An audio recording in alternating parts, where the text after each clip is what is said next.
Kung ako po ang miyembro dyan, lalayasan ko na yan.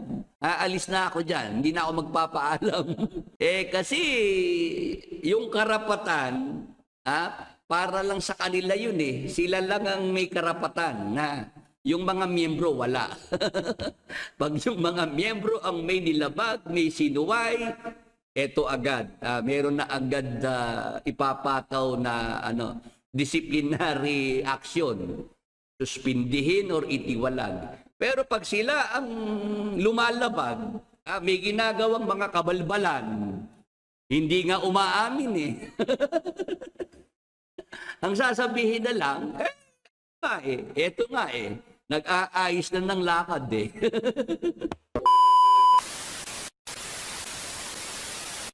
Ayoko na. Si Rodel, nagtitinda ng alak. Hinto na ako. Oh. Ay, oo nga, ano. So, ano ngayon ginagawa mo? Umiinom ng alak. Yun.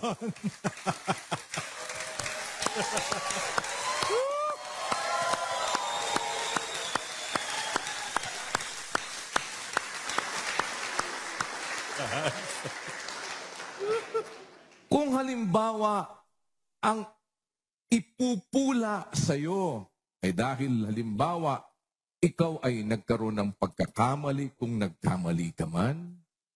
Pero kung ikaw ay matuwid, nag-aayos ka ng paglakad. At yun ngayong mga pupula sa'yo, ang gagawin, hihiwalay sa mabuti. Bakit? Ganyan ka. Ganyan ka. So naniniwala ka na dapat sundin yun. Opo. Sila naman di nila ginagawa. Di naniniwala ka, dapat gawin yon. Opo. Ano? Naniniwala ka na dapat gumayak ng mahinhing damit. Opo. Naniniwala ka na ang babae dapat may mahabang buhok. Naniniwala ka na dapat lumayo doon sa mga bagay na masama. Opo. Yan. Naniniwala ka na hindi dapat gumawa ng kahalayan ang lalaki sa kapwa lalaki. Opo. Naniniwala ka na dapat panatilihin ang katwiran. Opo. Ngayon, sabi mo nga, kayo, ganyan, ganito. Ito ngayong mga inaakusahan mo, kung nagkamali man, nag-aayos ng kanilang lakad. Amen.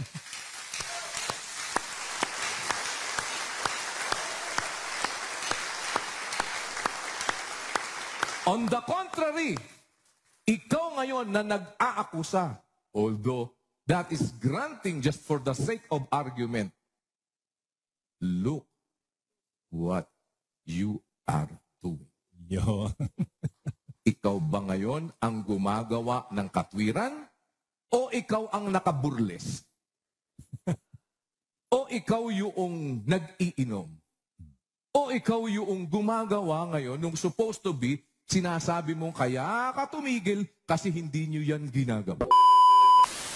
Ayoko na dyan kasi si Rodel, nagtitinda si Rodel ng alak. Sinabihan ko nga, Brad Rodel, kung totoo man yan na ginagawa mo, at alam mo yan, Brad Rodel, Opo. igil mo yan. Opo. Whatever the reason is, kung merong mga ibang mga dahilan na surrounding circumstances, tigil mo yan. Kung batwid ka, ano gagawin mo? Ititigil po, kuya. Yan, kapatid na Rodel. Yung masamang tao, ano gagawin? Magmamatigas ng mukha yun, di diretso yun. Hindi. Ang isang gagawin nun, eto. Na, si Rodel, nagtitinda ng alak. Hinto na ako. Oh. Ay, oo nga, ano. So, ano ngayon ginagawa mo? Umiinom ng alak. Yun. Meron ka nang nakita na hindi maganda sa samahan, hindi na maayos ang mga tinuturo, yung mga kinikilos ng mga nandyan, lalo po nung leader, wala na. Hindi na naaayon sa salita ng Diyos. O kagaya po niyang hindi nila talaga ngayon na maipagkailana na doon pala sa Brazil, si Brad Eli pala meron dong nightclub, yung Area 52. At doon sa nightclub na yon ay nagbebenta sila ng alak. Nagtitinda sila ng alak na nakalalasing. Hello. Naumpisa po ano yan pilit na itinatanggi. Nagdi-deny itong kasalukuyang leader. Yan daw AI. AI yan nung umpisa. Tapos pagkatapos siyang magdahilan ng AI dahil hindi nakukumbinsi yung mga tao, yung mga miyembro, paano magiging AI merong video na kumakanta mismo sila doon sa nightclub noong birthday ni Brad Eli. Kumakanta sila doon ngayon at kailanman ay nagpaparangan, pangakong di kalilimutan. Paano AI yan ang linaw ng video.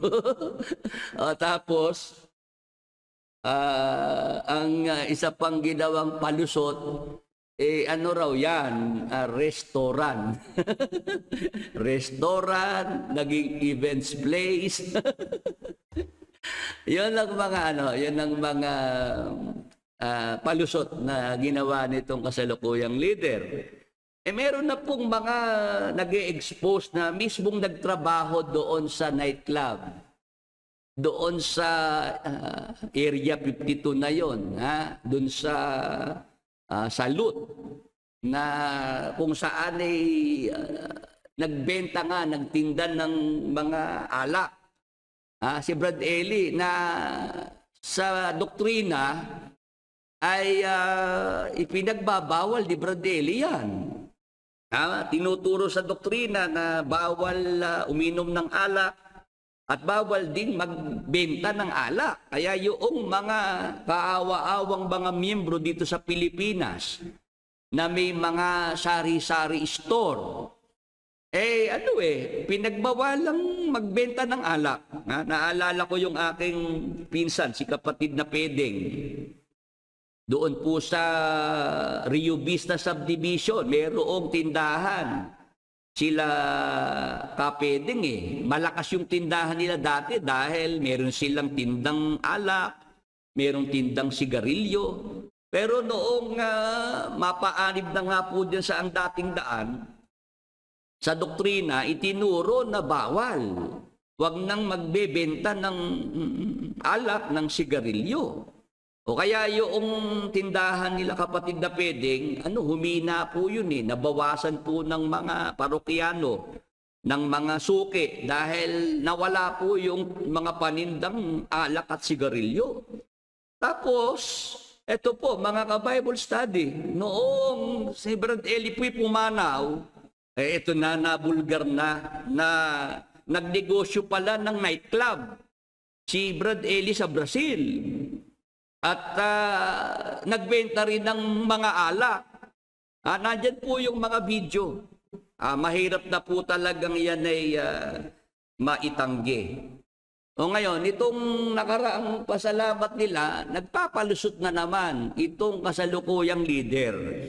Sa halip na umamin, aminin na lang na talagang may pagkakamali, na may mga maling desisyon na ginawa si Brad Eli nung siya nabubuhay pa. Kasi napakalaking hypocrisy po nun, mga kapatid, mga ka-Bible study, na pinagbabawal ni Brad Eli yung pagtitinda ng alak sa mga miyembro dito sa Pilipinas.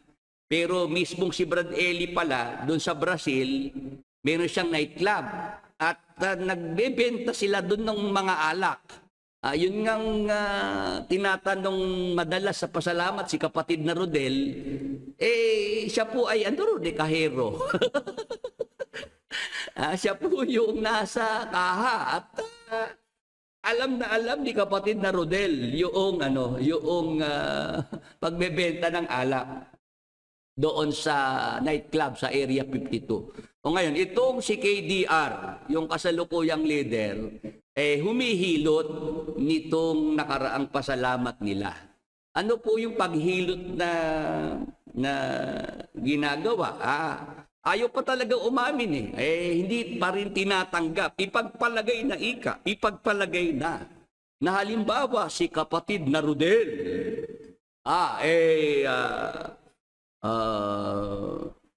meron ngang ginawang ganon na nagbenta ng alak o kahit uminom pa ng alak, ang sinasabi ni KDR, bakit naman pinupunan ninyo yung ganon kung meron man, ganon ganon siya magsalita, laban bawi pinapalapakan nga ng mga nakikinig sabi ko, wala rin sa ayos yung mga nakikinig. Para yan matapos na, umamin na lang. Aminin na lang. Yang nangyari na yan sa Brazil, hindi na po pwede yung ganyan na magdadahilan na kung halimbawa, nangyari man yan, aayaw ka na ba sa iglesia dahil si kapatid na Rodel, kung halimbawa man nagbenta ng alak o uminom ng alak? Ikaw na pumupuni. Ano ngayon ang ginagawa mo? Ikaw yung naglalasing. Hello. Ito naman ikang mga ito nag-aayos na ng kanilang mga lakad. Ganon yung sinasabi ngayon ni KDR kung may mga pagkakamali man, ano ba ang ginagawa ngayon? Hindi ba nag-aayos na ng lakad? Ang ating masasabi dyan, mga kapatid, mga ka-Bible study, pagka sa miyembro, ano sila, bunot agad ng tabak, handa agad magpataw ng parusa, suspensyon, tiwalag, pagka ang mga miyembro ang lumabag. Pero pagka sila, nag-aayos na ng lakad Ang ating masasabi dyan, mga kapatid, mga ka-Bible study, pagka sa miyembro, ano sila, bunot agad ng tabak, handa agad magpataw ng parusa, suspensyon, tiwalag, pagka ang mga miyembro ang lumabag. Pero pagka sila, nag-aayos na ng lakad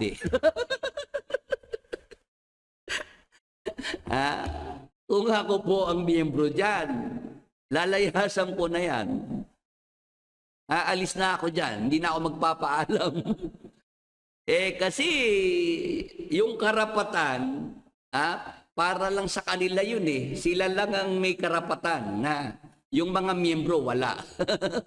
Pag yung mga miyembro ang may nilabag, may sinuway, eto agad. Meron na agad ipapataw na disciplinary action.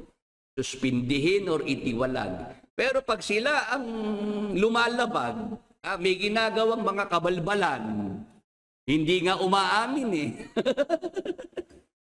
Ang sasabihin na lang, eto nga nag-aayos na ng lakad